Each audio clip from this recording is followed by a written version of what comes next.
After last week's amalgamation of visual familiarity and, in some ways, a retelling of 1979's Alien, albeit clumsy in parts concerning character portrayals, decisions, and a xenomorph reveal, that left me wishing Noah Hawley had paid a little more attention to the original films, and their minimalistic approach, which made those classics so effective. However, there were many aspects of the Maginot story that appealed to me, as well as a noticeable and foreboding atmosphere growing quietly in the background. It also had a thrilling ending that teased further development and undoubtedly some sparks to come as two major corporations were set to collide. Therefore, with just 2 episodes remaining before at least a 2-year wait for the second series, realistically, I was very happy to discover fewer problems in episode 6, named The Fly, which in one particular scene does appear to be heavily inspired by the classic horror film. Yes, you've guessed it, and I know you've seen it, directed by David Cronenberg and starring Jeff Goldblum, that was actually released in 1986, the very same year as Aliens. The episode brings us right back on track with Prodigy's frail attempts to contain deadly alien specimens, while simultaneously managing or mismanaging children with unlimitless potential. The Peter Pan references begin to make more sense as the story unfolds, but with a twisted interpretation within the context of the show. The spoken line, "all children except one grow up," could relate to how the hybrids won't get the chance to remain innocent. They're forced into adult decisions because of trauma and survival. Another line narrated by Boy K says, "She dreamt that Neverland had come too near," perhaps meaning that this Neverland isn't a magical escape, but a nightmare colliding with reality, a world of predation and danger that's invading the hybrid safe space. There does seem to be a mixture of denial and acceptance among the hybrids. Some characters cling to fantasy, therefore not growing up, while others recognise that Neverland is no longer safe, but has intruded too closely, demanding they face adult terror. Speaking of terror, behind 3 inches of steel and tempered glass now reside some of the galaxy's most evolved predators, all in one room. I repeat, 3 inches of steel and tempered glass, ladies and gentlemen, all electronically controlled by retro computers. With at least 2 species capable of producing acids perhaps more corrosive than anything on Earth. I wonder how this story goes. As Wendy interacts with the young Xeno, I couldn't help but feel that even though I usually despise most CG monsters, it didn't look too bad at all, and in some ways was an improvement over the adult form we've seen so far. Meanwhile, as Kirsch belittles Hermit's notions of removing Wendy from this evil place to a better life involving family, Kirsch says something very interesting. He states she has the potential to invent faster than light travel and explore the stars for thousands of years. Now, despite Noah Hawley's vague comments early on suggesting that he will be doing his own thing and not be strict with alien law, doing so would allow his writers some creative freedom. A significant part of me still believes that as the show moves forward, there will be a loose connection to events seen previously in the films. That being said, if this isn't clarification that Hawley is indeed disregarding crucial elements of the law, then I don't know what is. Assuming that the show's date is still 2120 as provided by episode 1, and this series has anything remotely to do with the Alien franchise, humans have had FTL drives for some time now. The Covenant, whose mission to Origai 6 in 2104 assumes FTL is reliable enough to send 2,000 colonists in cryosleep for 7+ years of FTL travel. The Nostromo in 2122 was expected to make a journey to a star system almost 40 light years away, aiming to do so within a 1 to 2 year time period.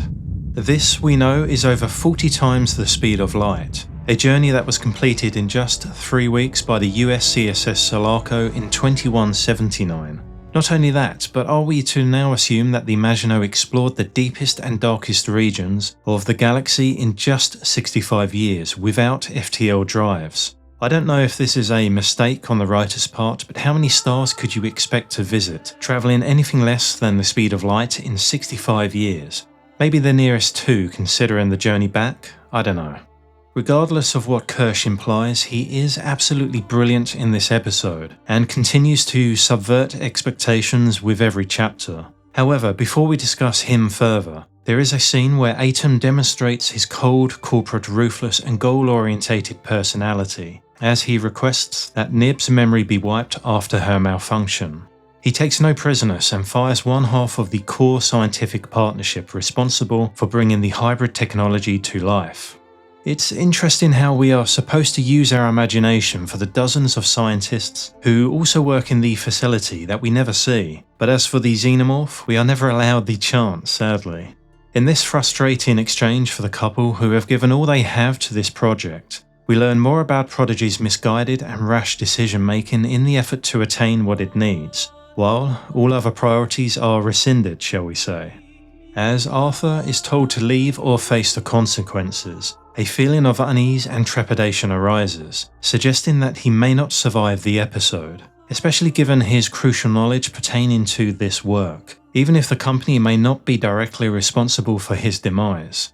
Now, like I said before, I thought this was a good episode. Nevertheless, if Nib's memory wipe and rehabilitation was so important, especially considering the hybrids are to be showcased to the world in just 3 weeks, why on earth was Wendy allowed to be with Nibs after she woke and was not informed to maybe, I don't know, not mention current events perhaps, confusing the poor girl even further, and perhaps triggering a second breakdown? Another mystery of the show, one would guess. We also witness Hermit playing a very dangerous game as he tries to persuade Wendy to escape with him. To his surprise, she has grown fond of her new pet, an affection that was somewhat indirectly expressed by her. But here we go, the beginnings of a fast escalating clash of mighty rivals that I sincerely do hope to see some of in Series 1. On one side, the arrogant, opportunistic and self-mythologizing head of Prodigy, whom I love to hate, and on the other, the elegant, shrewd and perhaps more importantly, the legacy-driven leader of Yutani, for whom I have the utmost respect thus far. Boy K's antics and threats appear designed to rattle nerves without any weight to back them up, whilst Miss Yutani remains poised and disciplined.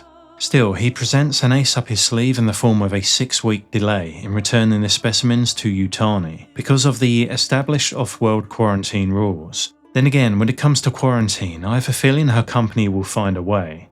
The music choice perfectly sets the mood for this corporate battle of wits. As Morrow twitches with anger behind Yutani, her monetary offers failing to impress, I was struck by how much this kind of palpable tension was missing from earlier xenomorph encounters. I would have preferred some of those action scenes to be replaced with similar but more horrific suspense. With this meeting over, the plan is now in place. Morrow suggests that they destabilize the facility and exfil in the chaos, meaning use the confusion to extract the specimen without being noticed. This, of course, is if slightly confine a victim to gain access to the lab without being detected. This meeting of giants was brilliantly concluded with 2 of the best characters in the series alone at last. We are aware of Morrow's technological capabilities and his determination is relentless. This combined with Kersh's calculating dagger-like wit and synthetic strength makes the verbal sparring between them act as a prelude for things to come, as the 2 adversaries show restraint, for now that is.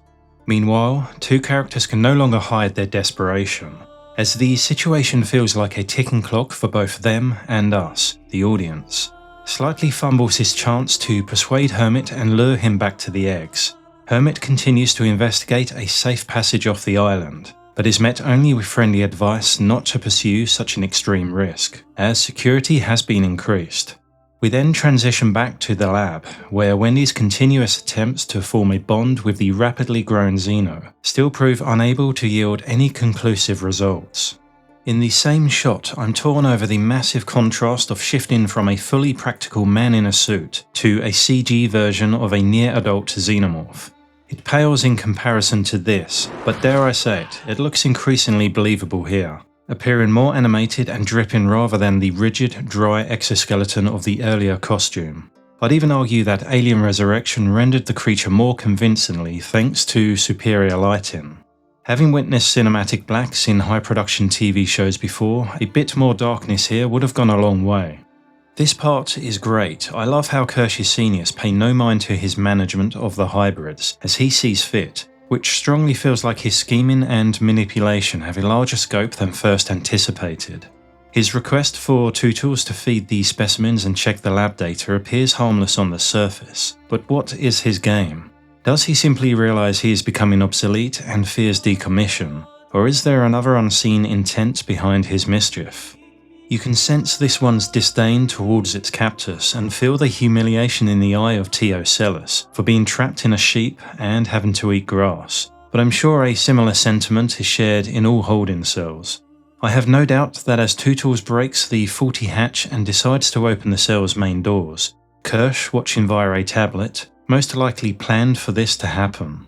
It's fascinating that the food given to the fly, which consists of silicon-rich materials and metals, is something that many fans consider a food source for the xenomorph. Both organisms produce potent acids and can eat through almost anything.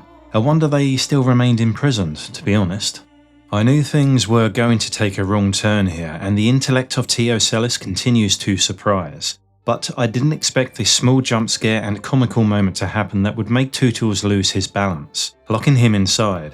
It's actually a nice edge-of-your-seat moment that I wish the show had more of, because here we never feel that Tootles will survive, making the scene genuinely more riveting than, say, Wendy entering the cell. As it turns out, a synthetic body is the perfect meal for these flying creatures in this decently gruesome shot, and I have to say, as they hoover up the liquefied Tootles, it reminds me ever so much of The Fly.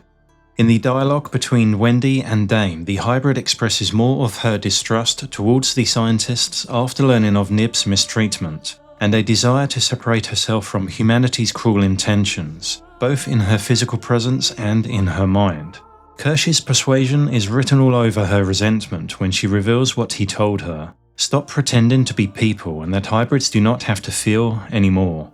I'm intrigued where this is all headed, and if you remove the xenomorph from this delicate race to immortality, it is essentially Blade Runner on a tropical island at times. Now we know Arthur is a dead man walking, because surely to perform a good deed whilst working for one of these companies is a death sentence. However, Hermit now has access to a boat and Wendy's tracker is disabled thanks to the last act of an honest man. Fortunately for Slightly, Arthur learns of Tootles' disconnected tracker within the lab and grants them both access. A delightful surprise for Slightly, but also the realization for him that he is now forced to grow up. Kirsch's expressions as he watches while journeying back with the boss are extremely hard to read. They're not subtle and don't go unnoticed, but strongly indicate he merely wishes to observe what happens next. However, I don't believe for one moment his actions boil down to curiosity alone. I can see his intentions becoming at least partially revealed at the end of Series 1, if not the cliffhanger itself, but until then, it adds great wealth and mystery to the plot. As the sequence unfolded, I'm thankful for several things. Firstly, between the gore of this melted hybrid, whose brain may still be intact for recovery, and the earnest reaction of his carer, it adds a little more dread and despair to what Slightly has little choice in doing. Secondly, the Xeno continues to look better.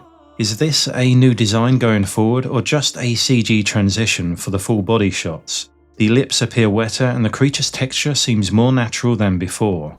Lastly, I'm just incredibly happy that we weren't subjected to another slow and predictable impending lean over the egg, only to become face-hugged.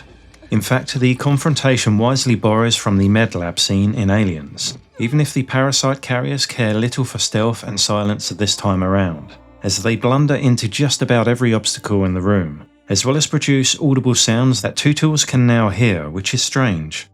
I think in this moment Slightly has well and truly graduated Neverland, if you catch my meaning, and as Kirsch keeps his master ignorant of current events, things are about to get interesting. Slightly slips away in the vents with his trade offer to Morrow, and the flying acid bugs are now free to explore the lab, where escape now appears certain.